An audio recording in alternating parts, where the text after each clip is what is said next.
If you are new here, then welcome to my channel BioBits, where we explore and grow together.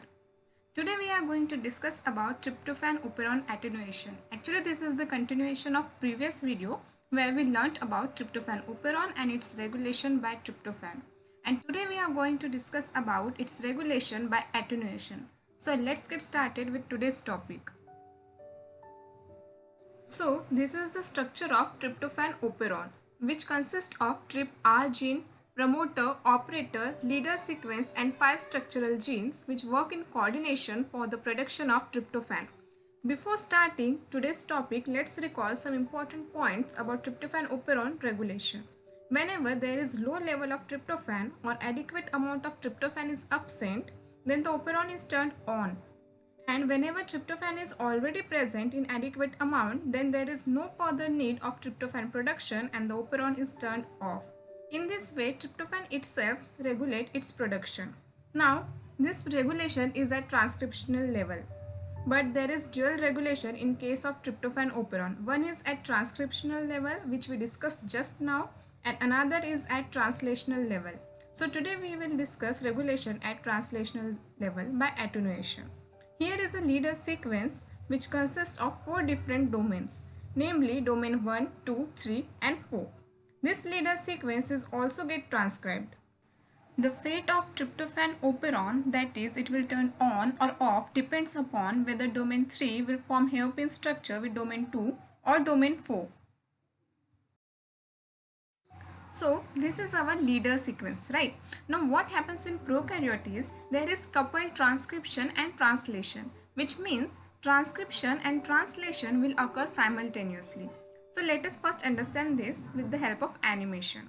So this is the leader sequence and RNA polymerase will transcribe it and produce the mRNA. The complete mRNA of the leader sequence will look somewhat like this. I mean, this is just a colorful illustration to make the concept simpler to understand. Okay, so now this RNA polymerase will move forward and keep on transcribing the genes. On the other hand, ribosome will come and bind to the mRNA and it will start translating it. Means it will bring the amino acid as per the codon on mRNA. In this way, the RNA polymerase will keep on transcribing, and on the other hand, ribosome will keep on translating, and in this way both translation and transcription will be coupled and occur simultaneously. Now let us discuss the first scenario where there is absence of adequate amount of tryptophan and operon is supposed to be kept on. So as I told earlier, there is coupled transcription and translation. When RNA polymerase has not completely transcribed the entire leader sequence and it is still at 3rd or 4th domain only, the ribosome will start translating. The first 2 codon of domain 1 codes for tryptophan. So here there is requirement of 2 tryptophan molecule. But as tryptophan is in low level, it will take more time to find the tryptophan and therefore ribosome will halt for some time on domain 1. The interesting thing about domain of leader sequence is that they can dimerize with each other and form hairpin structure. So as ribosome is at domain 1 and domain 4 is not transcribed yet, the domain 2 and 3 are free to dimerize. So they will form hairpin structure, which is anti-terminator in nature, which means it will not stop the ribosome from translating. Ribosome will move forward and translate complete mRNA and also the structural genes, which will ultimately lead to the production of tryptophan. In this way, the tryptophan will be produced whenever there is low level of tryptophan. Now let us move to the second scenario where adequate amount of tryptophan is already present and operon is supposed to be kept off.